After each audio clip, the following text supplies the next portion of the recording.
As the world comes to grips with life under this deadly new virus, authorities have urged us to change our habits and adopt a new way of life. This you already know, but what might surprise you is that your new lifestyle is an Islamic one.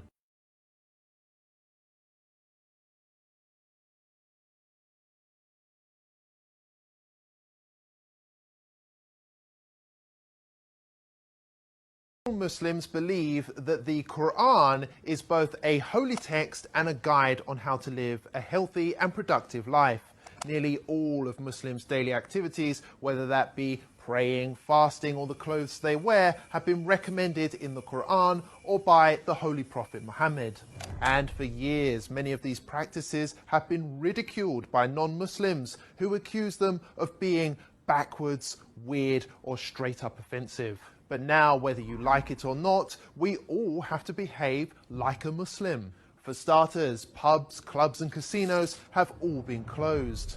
In some cases, medical experts urged for a complete halt on alcohol consumption because it makes the virus worse, prompting some countries to ban its sale outright. People are prioritizing hygiene and washing more regularly throughout the day, just as Muslims wash before their 5 daily prayers. It's even become socially acceptable not to shake hands, a typical Muslim practice between men and women, which was often branded insulting in Western culture.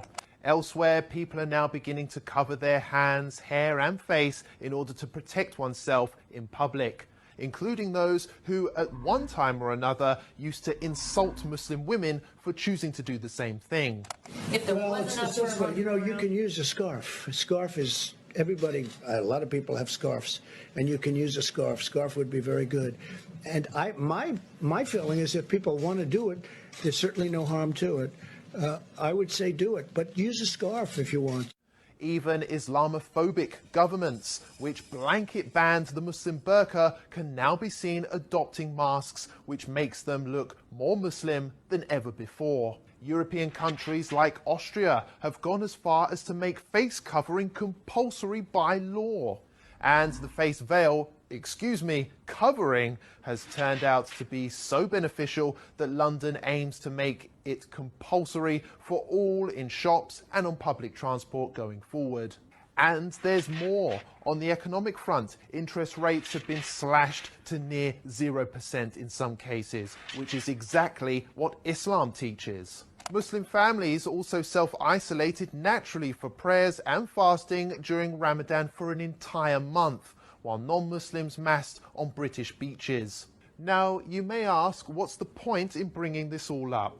Well, the fact is, Muslims have been subjected to years of hate just because they love their faith. It's worth highlighting that it took a global pandemic to prove that Muslims have been right all along, and perhaps it's Western values which need reforming rather than Islamic ones.